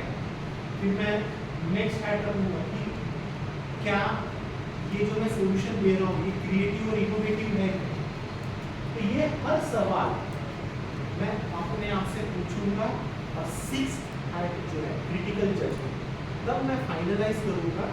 अगर मेरा कहीं पे भी ऐसा लगता है कि इस पॉइंट में मेरा मिसिंग है तो मैं क्या करूँगा? वो हैट रिपीट करूँगा। जब मेरे बाकी कलरफुल हैट खत्म हो जाएंगे तभी मैं ब्लैक हैट सर पे रखूंगा और अप्रूवल, राइट?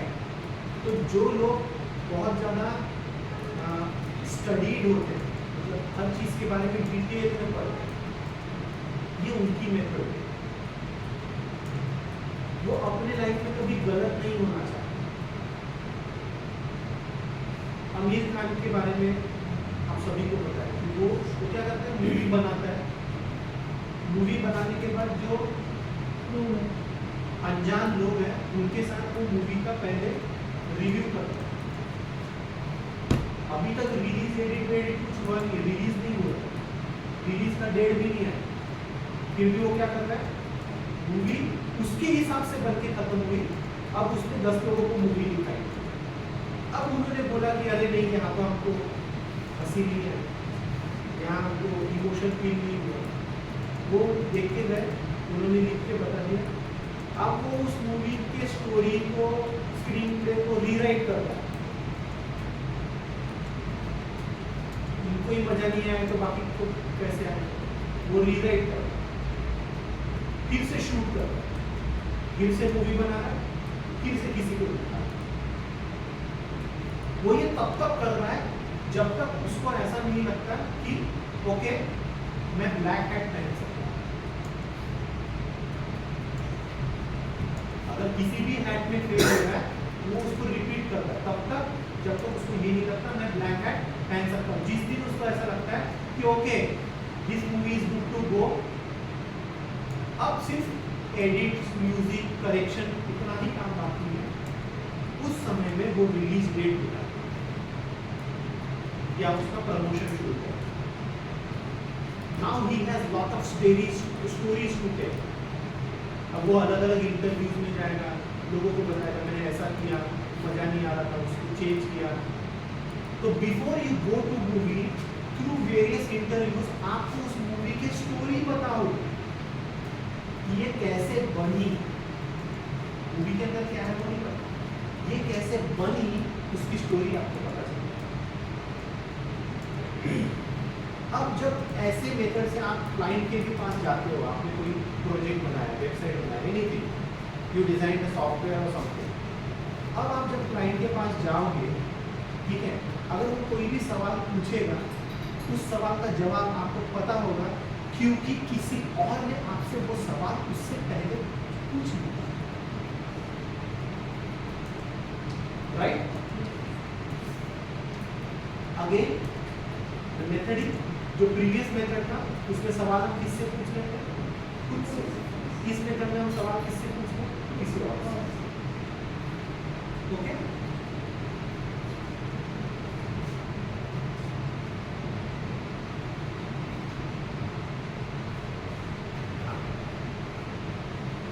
ये टोटल 4 टाइप की क्रिएटिव थिंकिंग की पर्सनालिटी होती है। बेसिकली 2004 में there was a research paper published, it was by Patrick, Arne Patrick.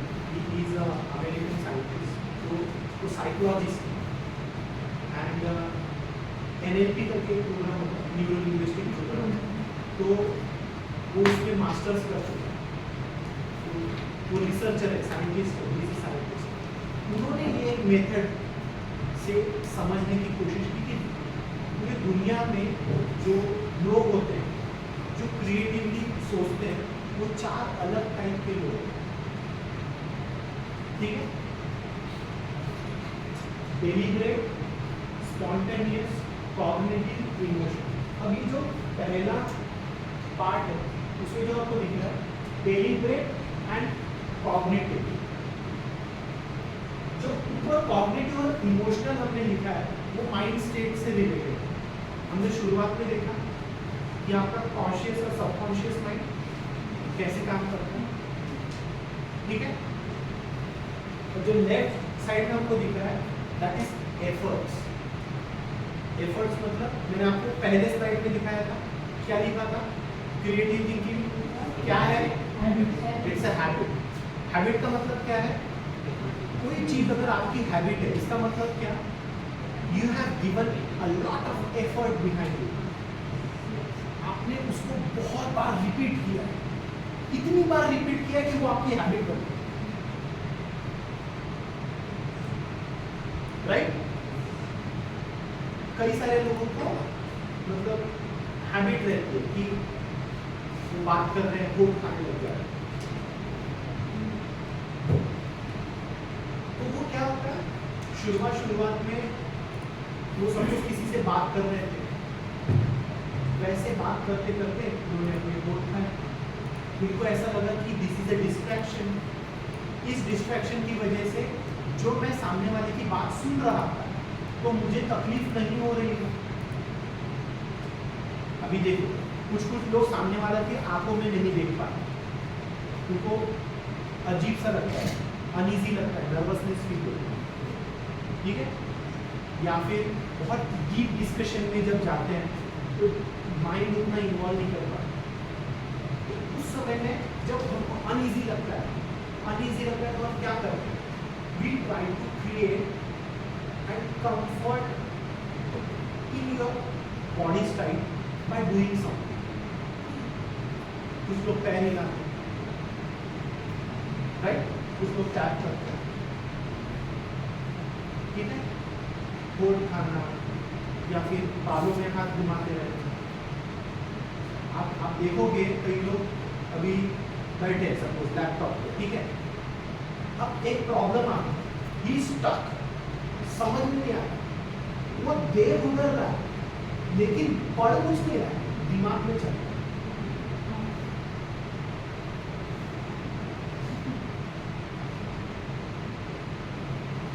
अभी जो बार बार बालों में हाथ घुमाने से आइडिया आएगा क्या? नहीं, but he has told himself कि बालों में हाथ घुमाने से मेरा बॉडी कंफर्ट, जब मैं उस पोजीशन में हूँ कि जब मैं बहुत डीप सोच रहा हूँ और उस डीप थिंकिंग के दौरान मेरा बॉडी कंफर्ट जो है वो ऐसे करने, आपको वो व्यक्ति हर उस समय जब वो डीप थिंकिंग में होगा वो बालों को छेड़ता हुआ नजर आएगा। ये लड़कियों के साथ बहुत बार होता है कि अगर वो किसी से इमोशनली अटैच हो रही है तो वो अपने ड्रेस के साथ, बालों के साथ खेलती हुई नजर आती है। कुछ एक ट्रेंड्स होते हैं जो बाय नेचर होते हैं, कुछ एक ट्रेंड्स होते हैं जो हम खुद क्रिएट करते हैं, राइट। अब जैसे आपको मैंने बताया कि डेलिब्रेट एंड कॉग्निटिव।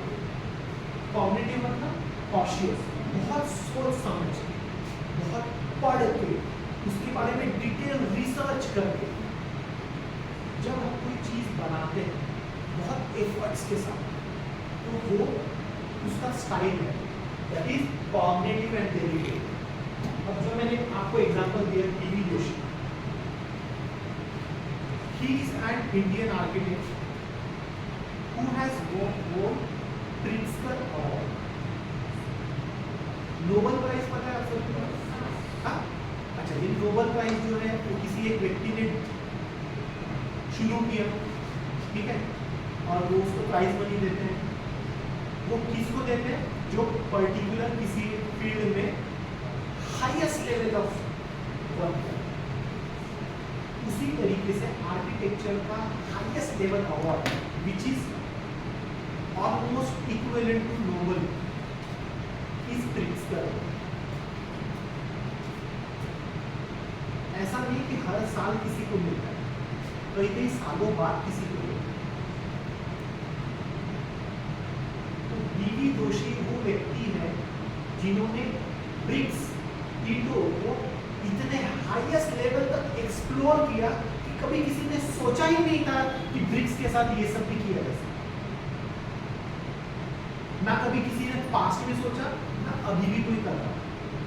उन्होंने उस लेवल तक ब्रिक्स के साथ एक्सपेरिमेंट करता, उनकी उस थिंकिंग के लिए उनको ब्रिक्स का अवार्ड,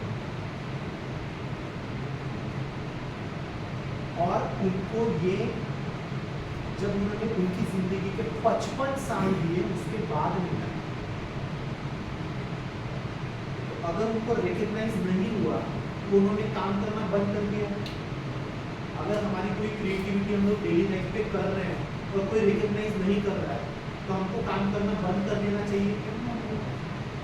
हमको वेट करना चाहिए कि एक दिन मेरे पास वो क्लाइंट आएगा जो बोलेगा कि तू कितना भी पैसा खर्च कर, मुझे कोई टेंशन नहीं, लेकिन तू मुझे कुछ क्रिएटिव काम दे, उस मोमेंट के लिए हमको रेडी होना है। हम जो डेली बेसिस पे कर रहे हैं, ये हमको कल काम आएगा इसकी कोई गारंटी नहीं।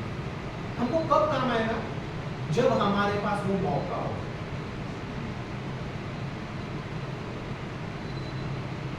Okay, got the point? Okay, will go to the next thing, emotional and deliberate. Emotional and deliberate मतलब deep in the mind but deliberately done।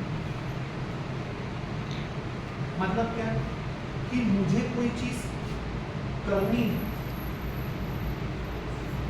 मेरी बॉडी परमिट नहीं कर रही से, मेरा एजुकेशन परमिट नहीं कर रहा है, मेरा से प्रोफेशन परमिट नहीं कर रहा है, लेकिन मुझे वो करना है।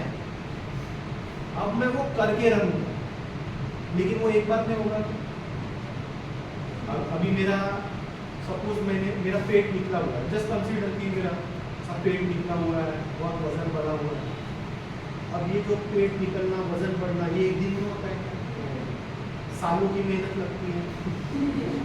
लगती है ना, सालों की मेहनत के बाद वजन बढ़ता है। अब मुझे शेप में आना है, 6 पैक्स एब्स चाहिए, गोल्डन शोल्डर चाहिए, तो वो भी एक दिन में होगा? उसके लिए भी मेहनत लगेगी। अब इसके साथ में पकड़ लो कि मुझे कोई अलग चैलेंज है कि से मैं हकलाता हूँ, सही से बोल नहीं पाता हूँ, या फिर मेरे जो लिंक्स है वो कमज़ोर है। अब मुझे उसको ओवरकम करना है, तो मुझे और एक्स्ट्रा मेहनत करनी पड़ेगी। अब जो मैं चीज़ें बोल रहा हूँ, you can connect directly with Hrithik Roshan. What was his medical condition when he was 21? वो सीधा चल भी नहीं पाता था, उसके कमर में प्रॉब्लम है। ये चीज पता है कि नहीं आप लोगों को? He is not physically like a regular human. अब आप उसके अगर 21 साल के एज के फोटो देखोगे, आपको वो एकदम दुबला पतला हड्डी आदमी दिखेगा। काल अंदर गए हुए लोग रहते हैं एकदम दुबले पतले हड्डी वैसे, और वो सीधा खड़ा भी नहीं हो पाता, ऐसा रहता, उसको इधर बैक में problem. He has overcome it। किसी ने उसको बोला कि आप एक्टिंग नहीं कर सकते, he has taken it as a challenge। बार बार लगातार एक्सरसाइज में फोकस करके उसने अपनी हेल्थ बॉडी ऐसी बनाई, आज सबसे हैंडसम हीरो के का टैग लेके मिलता। तो बाय नेचर का नहीं, because of high efforts, deliberately मेहनत करके उसने अपने आप को बनाया। इमोशंस पे कंट्रोल रख के अपने डीप माइंड को बताया कि नहीं, मुझे ऐसा करना है और मैं करूंगा। Next example, spontaneous and cognitive. अब स्पॉन्टेनियस मतलब एफर्टलेस, तुरंत। कॉग्निटिव मतलब डीप नॉलेज। अब आलिया भट्ट ने जब जीरो की इजाद की, तो वो धीरे धीरे की नहीं, उसको एक झटके में समझ में आया कि अच्छा ऐसा कोई चीज होना चाहिए, उससे पूरा मैथमेटिक्स बदल गया।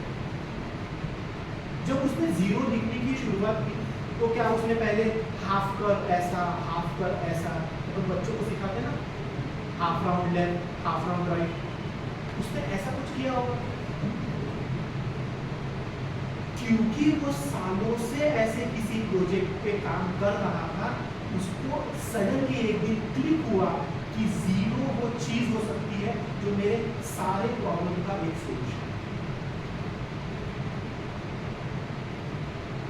शायद डेली बेसिस पे जो काम कर रहे हो, जो क्रिएटिविटी कर रहे हो, किसी दिन ऐसा आएगा कि एक झटके में आपको लगेगा कि अरे ये सॉल्यूशन, और आपकी लाइफ वहां से चेंज हो जाएगी।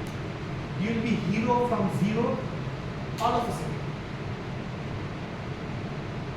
जैसे न्यूटन के साथ ग्रेविटेशनल लॉ पढ़ते हैं, जब वो एप्पल गिरा तो उसने जिंदगी में पहली बार कोई चीज गिरते हुए देखी थी। उसने बचपन से बड़ा होने तक कई बार कुछ ना कुछ जमीन पे गिरते हुए देखा, बट दैट मोमेंट वो अपनी सारी पढ़ाई, मैंने आपको यहाँ पे क्या बोला, कॉशियस, इसका मतलब स्टडीड, बहुत पढ़ा लिखा, सोच समझ के। कॉशियस मतलब वेरी थॉटफुल, सालों से मैंने बहुत पढ़ा है, सोचा समझा है। न्यूटन वैसा व्यक्ति था कि जो सालों से उस पर काम कर रहा था, लेकिन वो चीजों को लिंक नहीं कर पा रहा। लेकिन एक मोमेंट हुआ और उस मोमेंट पे वो उस चीजों को लिंक कर पाया। तो स्पॉन्टेनियस एंड कॉग्निटिव। और सबसे लास्ट में इमोशनल एंड स्पॉन्टेनियस, मतलब ऐसा व्यक्ति कि जो सबकॉन्शियसली भी बहुत स्ट्रॉन्ग कर रहा है, तुरंत में म्यूजिक बना। जब उन्होंने ताल म्यूजिक के लिए, मूवी के लिए म्यूजिक बनाया, he was very much occupied, लेकिन क्योंकि उस मूवी के डायरेक्टर ने बोला था कि हमको आप ही से म्यूजिक चाहिए, तो उसने स्पॉन्टेनियस कुछ म्यूजिक सोचे, लेकिन उसके डीप माइंड में थ्योरी पूरी फिक्स थी, उसका प्रोसेस पूरा फिक्स था, राइट? मतलब उसको दिमाग में प्रोसेस पूरा पता था। क्यों पता था? हम डीप माइंड में कब जाते हैं, जब हम उसके ऊपर बहुत काम करते हैं, ठीक है? अब उसने स्पॉन्टेनियसली कुछ म्यूजिक बनाया। आप ताल मूवी की म्यूजिक सुनो, आपको लगेगा ही नहीं कि किसी ने बिना मेहनत के है, लेकिन उसने उसमें फिजिकल मेहनत नहीं की। क्या किए? अल्टीमेटली ये जो चार्ट है, इस चार्ट में यही पता चलता है, जो इस पार्ट में लोग होते हैं वो फिजिकल मेहनत बहुत ज़्यादा करते हैं, मतलब ऑन पेपर। जो इस पार्ट में लोग हैं वो ऐसी मेहनत बहुत ज़्यादा करते हैं, वो जो डीप इनसाइड माइंड। आप किसी भी टाइप के क्रिएटिव पर्सन, मेहनत आपको करनी, अब वो आपके स्टाइल पे डिपेंड करता है कि आपकी बॉडी काइनेस्थेटिक है, मतलब जिसको लाइक ये जो आपका नाम पायल इस काइनेस्थेटिक। उन्होंने क्या किया, मैंने प्रॉब्लम बताया, पेन पेपर ले लिया, ठीक, and there was a group sitting behind. उन्होंने पेन पेपर नहीं लिया, इसका मतलब वहाँ पे जो मैक्सिमम लोग बैठे थे वो अपने दिमाग के अंदर ज़्यादा सोचते। ये हर एक व्यक्ति का अपना स्टाइल हो सकता है, तो कभी आप किसी और को देख के कंपेयर ना करें। अच्छा वो अच्छा कर रहा है, मैं अच्छा नहीं कर रहा, क्या पता वो काइनेस्थेटिक है इसलिए वो फिजिकली जो कर रहा है वो दिख रहा है, मैं जो कर रहा हूँ वो दिमाग के अंदर कर रहा हूँ, दिख नहीं रहा, राइट? तो कभी भी don't be judgmental about yourself or somebody else. The only thing you can do is practice creativity.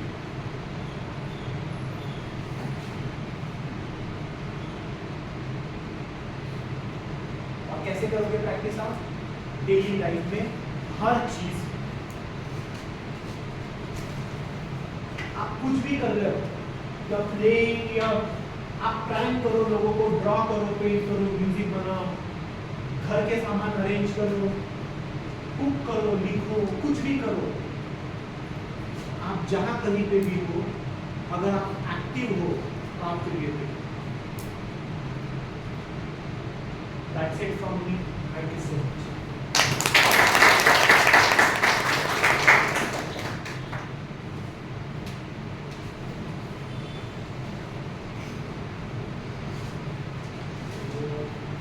सबका जो आज का सेशन था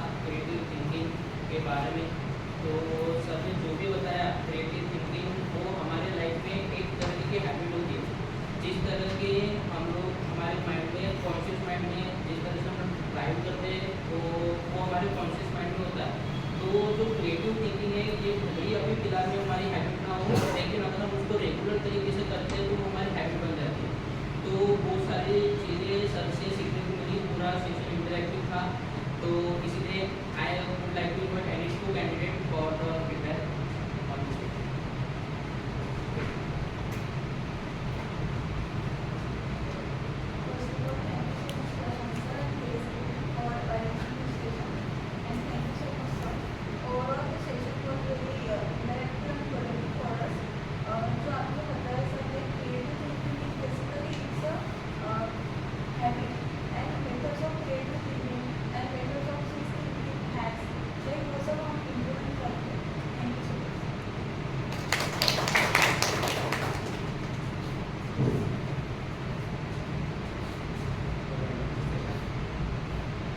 आज का सेशन था क्रिटिकल एंड क्रिएटिविटी ट्रेनिंग में जो भी था, तो उसमें एक चीज़ कॉमन की मतलब जो अपन डेली रूटीन में है कि जो 6 हैंड्स थी वो अपन एक साथ ही यूज़ करते हैं। मैंने इतना ऑब्जर्व करता हूँ, मैं मेरे फ्रेंड्स वगैरह जितने भी लोगों से मिलता हूँ, उसमें ऐसा होता है कि वो सारी हैंड एक साथ ही यूज़ करने में देखते हैं।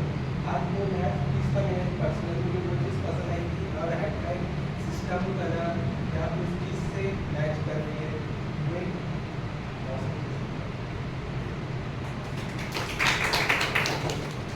I would also like to invite ma'am for the conversation.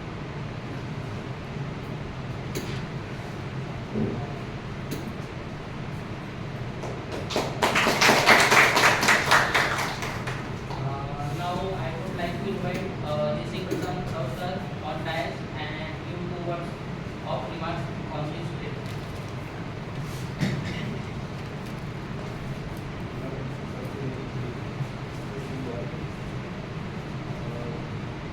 For short time तक मैंने ऑब्जर्व किया है जो टॉपिक है, ये मेरा इंटरेस्टिंग टॉपिक है और मैं बीइंग IT गाय ऑलवेज यही सोचता हूँ।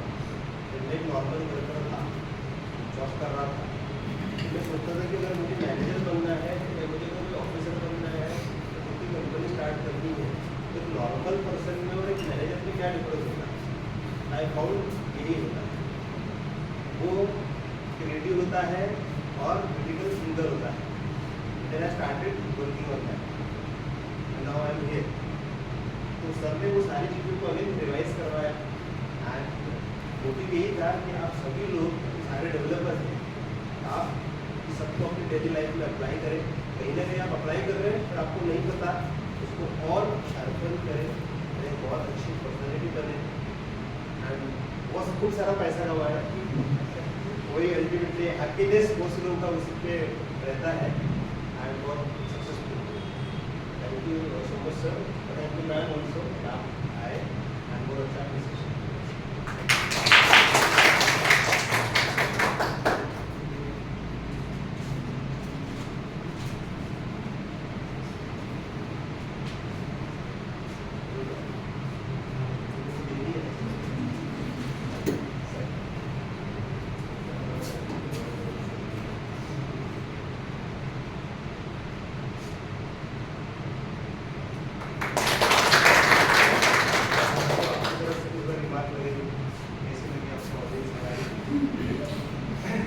इतना बोलने के बाद ना आप you are very good audience, आप सब लर्निंग मोड में बहुत अच्छी बात। और मैं बस इतना कहना चाहूँगा कि जो भी मैंने बताया, if you want this PPT, I can give it to you with the answer. Only thing is start practice. आप जितना रिपीट करेंगे उतना जो मौका आएगा ना, आपको एनकैश करने का चांस अच्छा है। बस तो ये मेरे साथ हुआ है, इसीलिए आपको बता रहा हूँ। I was just an architect, ठीक है, I got an opportunity to become a builder, और वो मौका बहुत शॉर्ट टाइम के लिए डर बहुत, लेकिन क्योंकि मैं उसको प्रैक्टिस कर रहा हूँ, मुझे ऐसा लगा कि टेक दैट चांस। दिया बना, हैप्पी टुडे कि चलो मैंने वो शिफ्ट की। आपके लाइफ में भी ऐसे शिफ्ट आएंगे, आपको बस उस मौके के लिए रेडी रहना। आप अगर बोलोगे कि मौका आने के बाद मैं अपने आप को प्रिपेयर करता हूँ, उतना समय होता नहीं।